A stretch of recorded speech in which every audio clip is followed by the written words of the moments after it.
자, 한번 따라합시다. 예수께서 이르시되 나는 부활이요 생명이니. 여러분, 예수님은 분명히 십자가에서 못 박히시고 또 죽으신 후에 3일 만에 부활하신 줄 믿습니다. 하지만 당시만 해도 이 부활을 온전히 믿지를 못하고 이상한 거짓 가설들이 많이 있었어요. 가장 대표적인 가설이 다 함께 도난설. 예수님을 따르던 그 무리들이, 제자들이 주님의 시체를 몰래 훔쳐가 놓고 부활을 했다고 거짓말을 하는 것이다. 그렇게 소문을 퍼뜨리는 것이다. 여러분, 마태복음 28장 12절과 13절 여러분 주보 1번에 나와 있죠. 실제로 유대의 장로들이 로마의 군인들에게 돈을 몽땅 주면서 이 거짓 소문을 퍼뜨리게 했어요. 그 말씀을 한번 읽어보면 그들이 장로들과 함께 모여 의논하고 군인들에게 돈을 많이 주며 이르되 너희는 말하기를 그의 제자들이 밤에 와서 우리가 잘 때에 그를, 예수님을 도둑질하여 갔다고 해라. 예수님의 부활을 부인하면서 도난당했다고 하는 이 거짓 가설, 바로 도난설이 그 당시에 흉흉했다는 거예요. 그런가 하면은 기절설, 다 함께 기절설. 예수님은 죽은 것이 아니었어. 예수님은 잠깐 기절했다가 다시 깨어난 것이다. 이런 설입니다. 여러분, 예수님은 십자가에서 모든 피를 쏟으셨고 심지어 창으로 옆구리를 찔렀을 때의 그 옆구리가 바로 심장을 관통했습니다. 여러분, 심장을 관통당한 사람이 기절할 수 있나요? 절대 그럴 수 없지요. 하지만은 부활을 의심하는 사람들은 그것이 믿어지지가 않으니까 예수님이 잠깐 기절했다가 깨어난 것이라고. 특히나 초대교회 시절에는요, 이 가설이 상당히 많이 퍼져 있었다고 합니다. 초대교회 성도들은. 그리고 또 어떤 가설이 있느냐 하면 또 한번 상징설. 예수님은 진짜 살아난 것이 아니야. 상징적으로, 기념적으로 그렇게 살아났다고 말을 하는 것이다. 예수님도 이 땅에 계실 때에 주님이 내가 죽은 후에 3일 만에 다시 살 것이다, 부활할 것이다, 이 말씀을 자주 하셨는데 진짜 죽어서 부활을 하겠다는 것이 아니라 상징적으로 그렇게 말을 한 것이다. 여러분, 이런 가설들, 여러분, 이것은 진짜가 아니라 거짓에 불과한 줄 믿습니다. 예수님의 부활에 대한 기록은 성경 사복음서에 전부 기록이 되어 있고 사도들의 서신서에도 기록이 되어 있어요. 만일에 이 성경 66권 가운데 이 부활의 사건에 대하여 1.16이라도 거짓이 거기에 기록이 되어 있다면 성경은 절대로 진리의 말씀이 될 수 없습니다. 살아계신 하나님의 참 말씀이 될 수 없다는 거예요. 그래, 오늘 전하 여러분들은 예수 그리스도의 부활을 온전히 믿고 부활에 참여하는 복된 성도들이 되어야 할 줄 믿습니다. 오늘 본문에서 예수님이 말씀하십니다. 나는 부활이다. 나는 생명이다. 자, 그러면 우리가 2023년도 부활절 이 예배를 드리면서 그러면 그 예수님의 부활이 가져온 증거가 무엇이냐? 예수님의 부활을 통해서 하나님은 지금 무엇을 말씀하고 계시느냐? 그 부활이 우리에게 주는 인생의 의미가 무엇인지를 이 시간에 함께 말씀으로 은혜를 나누고자 합니다. 첫 번째, 예수님의 부활을 통해서 증거된 것은 한번 따라합시다. 최후의 승리자는 하나님이시다. 주님의 부활을 통해서 최후의 승리자가 하나님 아버지임을 드러냈다는 것이죠. 여러분, 우리가 영화 같은 것을 보면은 주인공은 쉽게 죽어요, 안 죽어요? 주인공은 절대로 죽지 않습니다. 그냥 악한 사람들이 칼로 찌르고 그 주인공을 총으로 쏴서 이제 저 사람이, 저 주인공이 죽었는가 하고 마음을 놓고 등을 돌리고 가고 있노라면 어느 사이에 주인공이 다시 살아납니다. 그리고 마침내는 그 주인공이 악한 사람들을 전부 무찌르고 그렇게 영화는 해피엔딩으로 끝을 맺지요. 여러분, 하나님이 처음 아담과 하와를 만들었을 때 우리의 인간의 몸은요, 죽을 몸으로 만든 것이 아니라 영원히 사는 몸으로 만드셨어요. 그 에덴 동산 원창조의 세상은요, 영혼은 말할 것도 없이 우리의 육체 몸도 죽지 않는 그런 몸이었습니다. 하나님의 말씀에 순종만 하면은 그냥 영원히 사는 것입니다. 그런데 불순종으로 죄가 인간 안으로 들어오는 순간 죽음이 오게 되었습니다. 그때부터 우리의 영도, 우리의 혼도, 우리의 육체도 생명의 보호를 받지 못합니다. 그래 하나님이 죄를 지은 아담에게 말씀하시죠. 너는 흙이니 흙으로 돌아가라. 이 말은 죽을 것이다. 여러분, 이 아담의 패배는 바로 마귀의 승리였습니다. 첫 번째 아담이 마귀에게 철저하게 패배한 것입니다. 그런데 오늘 예수님이 부활을 했다는 것은 두 번째 아담으로 오신 예수님이 마귀를 이기고 흙이니 흙으로 돌아갈 수밖에 없는 우리의 육체, 우리의 몸을 다시금 영원히 살게 하는 승리를 회복했다는 여러분 뜻인 줄 믿습니다. 예수님이 말씀하시는 것, 야 마귀야 봐라, 야 사단아 봐라, 죄로 인해서 이 육체가 썩어서 죽어야 되는데 흙이니 흙으로 돌아가야 되는데 썩지 않는 몸으로 다시 부활을 했다. 이겼다고 보여주신 사건이 여러분 부활의 사건입니다. 여러분, 마귀는요 어쩌면은 예수님이 십자가에서 죽었을 때 굉장히 좋아했을지 모릅니다. 왜냐? 첫 번째 아담도 창세기에서 이겼지요. 두 번째 그리스도 예수님도 그가 이겼기 때문에 아마 춤을 췄을지도 몰라요. 그런데 예수님의 육체가 그것도 영원히 썩지 않는 신령한 몸으로 변화체 몸으로 3일 만에 다시 살아나셨어요. 여러분이 이 육체에 대해서, 저나 여러분의 육체에 대해서 마귀가 얼마나 기세가 여러분 등등하냐면 유다서 1장 9절을 보면은요, 모세의 시체를 놓고 천사장 미가엘과 마귀가 싸웁니다. 마귀가 그 율법의 대표자인 모세의 시체를 가져가려고 합니다. 그럴 때에 천사장 미가엘이요 어떻게 하지를 못하고 그냥 그가 말하죠. 하나님께서 너에 대하여 책망하기를 원한다고 그 정도로 일을 마쳐버립니다. 그래 예수님이 이 땅에 육신의 몸을 입고 오셨을 때 마귀는요 그 예수님의 육체의 몸을 가지고 그의 연약함을 가지고 유혹을 했지요. 배고프신 예수님에게 이 돌들로 떡을 되게 해서 만들어 먹어라. 나에게 절만 하면 내가 이 세상을 너에게 다 주겠다. 그러나 예수님이 이 육체의 모든 것을 이기고 그 마귀를 이겨냅니다.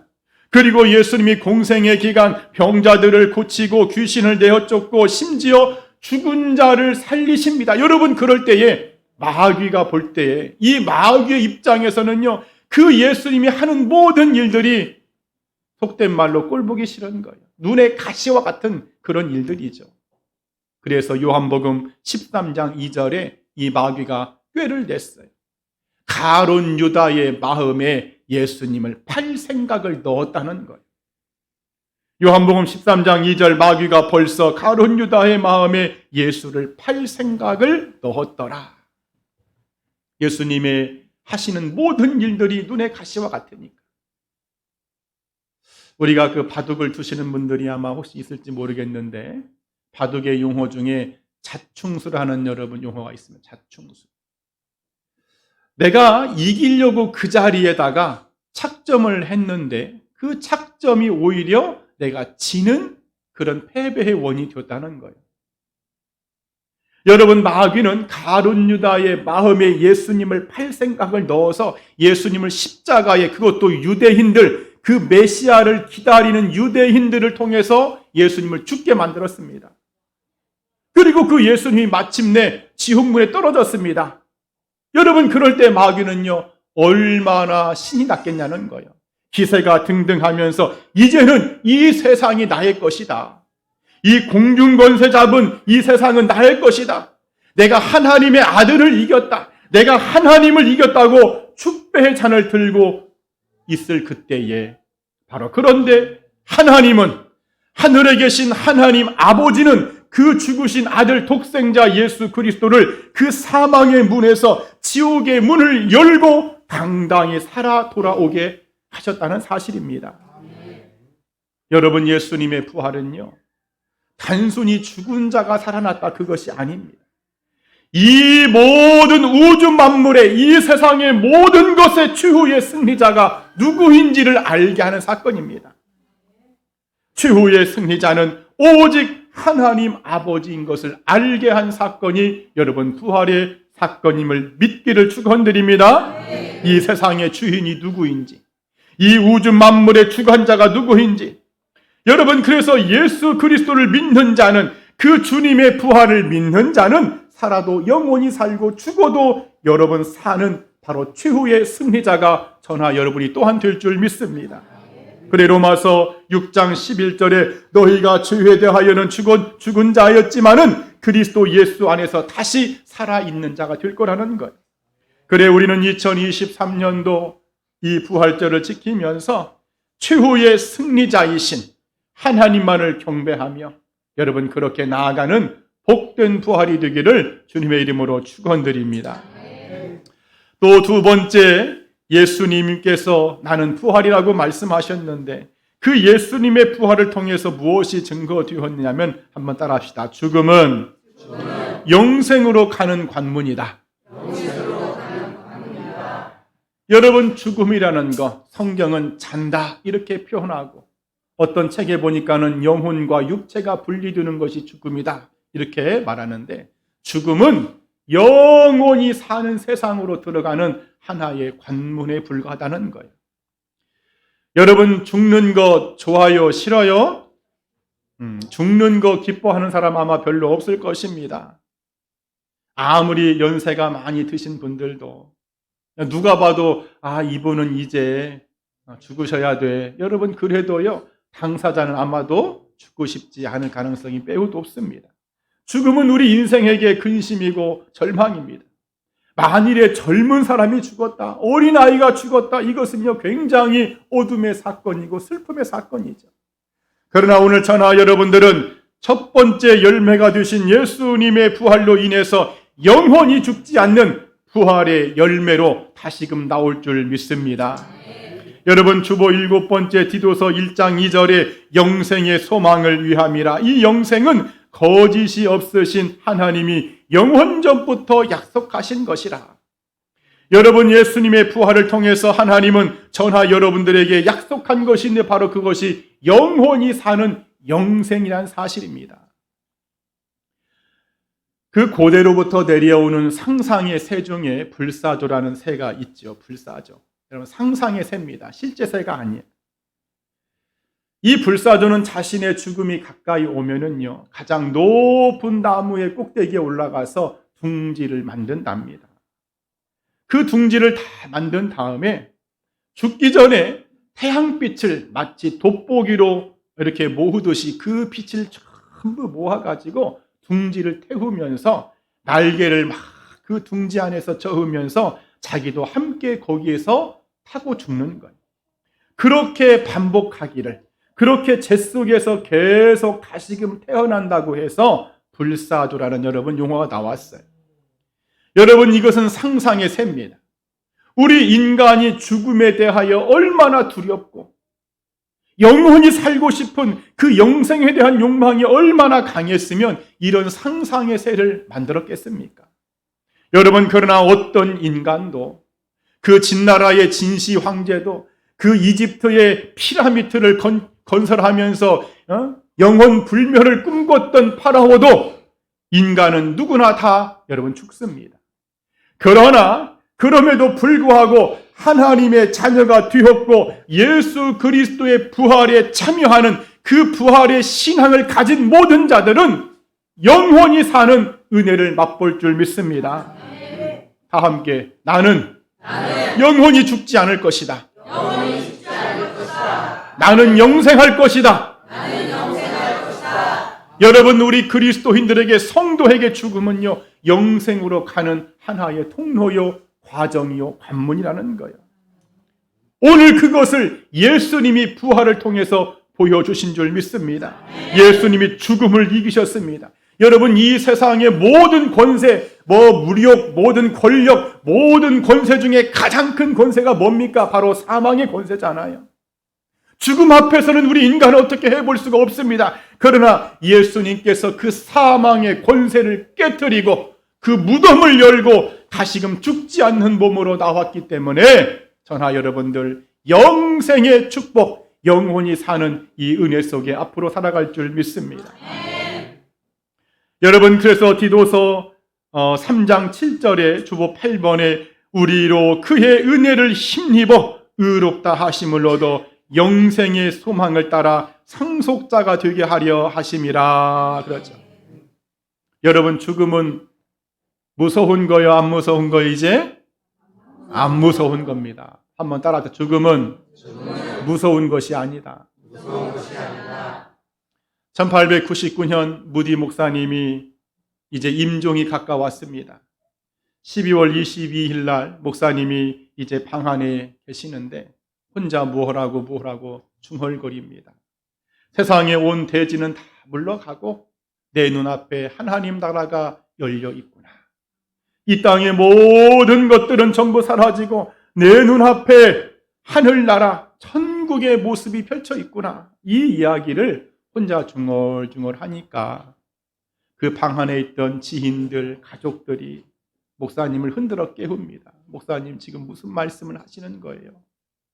무슨 유언을 하시는 줄 알았나 봐. 목사님을 깨웠더니 잠깐 정신을 잃었던 목사님이 정신을 이제 좀 돌아와서 하시는 말씀이, 이 하늘의 세계는 여러분 꿈이 아닙니다.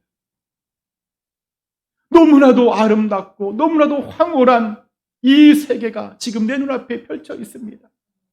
여러분, 만일에 이것이 죽음이라면, 죽는 것이 이런 것이라면, 이토록 화려한 것이 죽음이라면 누가 죽음을 두려워하겠습니까? 나는 하나님이 부르시니 지금 가야만 합니다. 지금 이 방 안에 하나님이 보내신 천국의 마차가 와 있습니다. 여러분, 이 무디 목사님의 죽음, 두려운 죽음이에요? 기쁜 죽음이에요? 기쁜 죽음. 빨리 죽고 싶다는 거예요. 그 세계에 빨리 들어가고 싶다는 거예요. 사랑하는 여러분, 예수 그리스도의 부활을 소유한 사람은 이렇게 사나 죽으나 늘 영생 속에 살고 하늘나라 속에 사는 줄 믿습니다.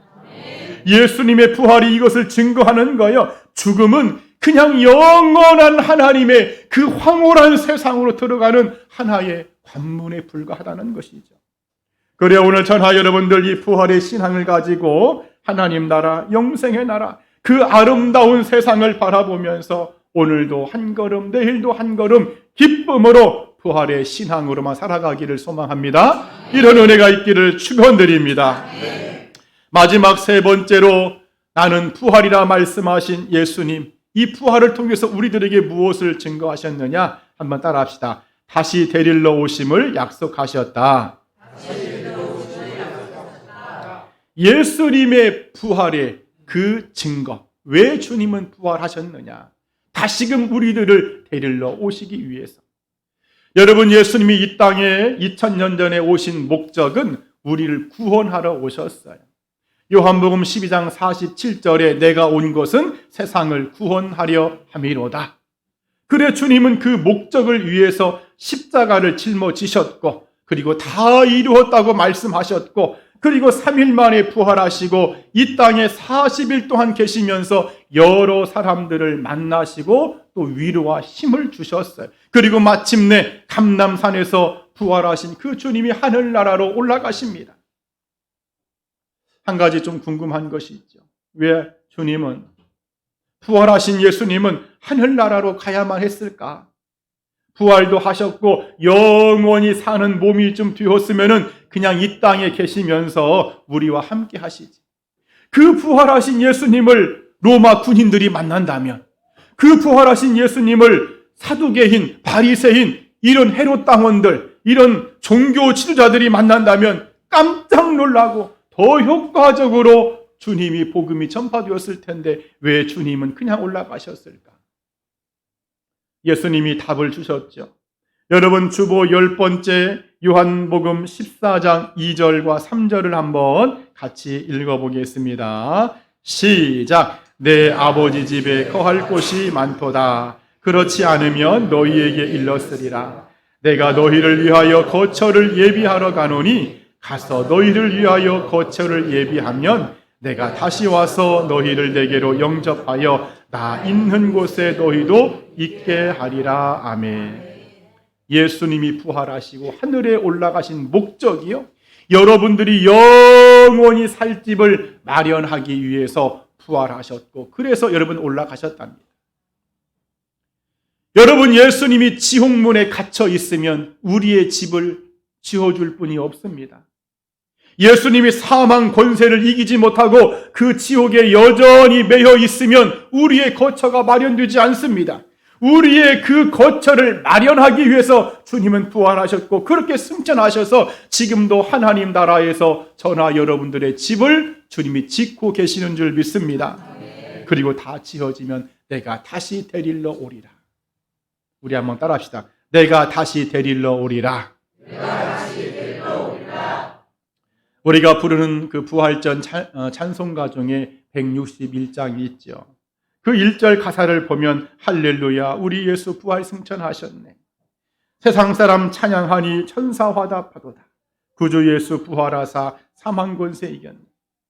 이 찬양을 지으신 분이요 필립 폴 물리스라는 분인데 생전에 많은 질병과 아픔이 있었고 고통과 싸우면서도 무디 목사님의 부흥 그 운동에 이분이 음악 담당으로 참여하면서 정말 혼신의 힘을 다해서 그렇게 섬겼답니다.